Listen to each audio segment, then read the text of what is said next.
Halo teman-teman, kita balik lagi di channel Pojok Kelas.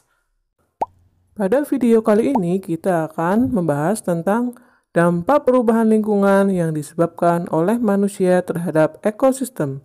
Kelas 4 SD, tema 9, subtema 3. Setiap orang mempunyai kegiatannya masing-masing. Dari mulai anak-anak, remaja, dewasa, tua, muda, semuanya mempunyai kegiatannya sendiri, baik di kantor, di rumah, di tempat umum, dan lain-lain. Kegiatan yang dilakukan oleh manusia sangat berdampak terhadap alam, terutama lingkungan sekitar. Kegiatan manusia ada dua macam. Satu, kegiatan positif. Yang kedua adalah kegiatan yang negatif. Kegiatan yang positif maksudnya adalah kegiatan yang menjaga alam, di mana ia tidak merusak alam dalam aktivitas kesehariannya.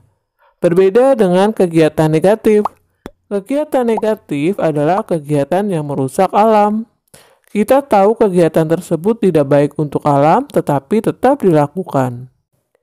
Kita sudah diberikan alam yang indah sekali dan juga kekayaan alam yang berlimpah. Alangkah baiknya jika kita menjaga dan melestarikan sebagai wujud syukur kita terhadap Sang Maha Pencipta atas karunia yang diberikan. Perhatikan keadaan pada gambar ini. Banyak sampah-sampah bertebaran di laut. Air limbah industri dibuang ke laut. Air yang tadinya bersih menjadi tercemar dan sampah berada di mana-mana. Ini adalah salah satu dampak dari kegiatan yang manusia lakukan yang tidak memperhatikan alam sekitar. Dari mulai membuang sampah sembarangan, apalagi secara terus-menerus, akan berakibat fatal untuk keadaan lingkungan. Mulai dari sulitnya mendapatkan air bersih, banjir, dan muncul berbagai penyakit. Tidak hanya manusia yang menerima akibat dari perbuatannya terhadap alam, namun makhluk hidup yang lain juga akan merasakan dampak buruk yang dilakukan oleh manusia terhadap alam, serta merusak lingkungan abiotik, sehingga ekosistem akan terganggu. Mari kita bahas beberapa kegiatan manusia yang berdampak terhadap perubahan lingkungan serta mengganggu ekosistem.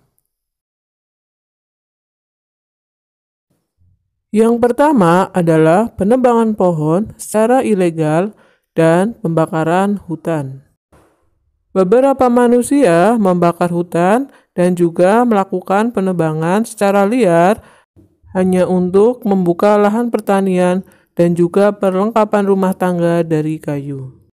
Akibatnya, makhluk hidup, hewan dan tumbuhan tersebut akan kehilangan habitat mereka dan pindah ke tempat yang lain, serta kualitas air, tanah, dan juga udaranya pasti akan menurun.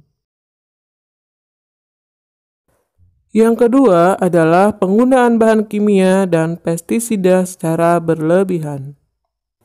Contohnya, saat kita mencuci, air sisa cucian tersebut akan menghasilkan busa juga dan dapat menutupi perairan sehingga sinar matahari tidak bisa masuk ke dalam air.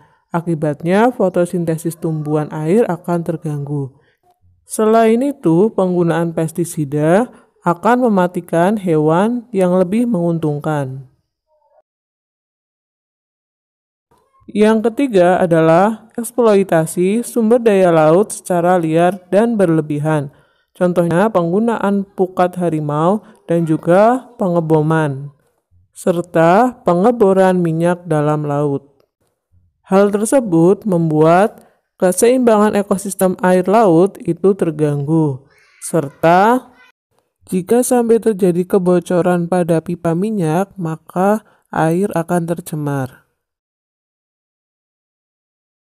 Yang keempat adalah perpindahan penduduk atau migrasi dari desa ke kota. Akibatnya banyak sekali pemukiman padat penduduk dan kemudian menyebabkan lingkungan yang kumuh sehingga menurunkan kualitas air serta mengganggu keseimbangan ekosistem karena lahan banyak dipakai untuk pemukiman. Yang kelima adalah penggunaan kendaraan bermotor dan pembuangan limbah asap industri. Akibatnya, produksi karbon monoksida semakin banyak, cuaca di bumi semakin panas, dan kualitas udara semakin menurun. Hal tersebut menyebabkan beberapa hewan akhirnya mati karena kekurangan oksigen. Yang kelima adalah pemburuan liar. Beberapa orang melakukan pemburuan liar terhadap hewan atau tumbuhan sehingga hewan atau tumbuhan tersebut menjadi langka, sehingga mengganggu ekosistem yang ada. Yang ketujuh adalah perusakan terumbu karang. Karena terumbu karang rusak, jadi habitat hewan laut banyak yang terganggu sehingga mereka tidak bisa hidup seperti sebelumnya. Untuk menumbuhkan terumbu karang membutuhkan waktu yang sangat lama.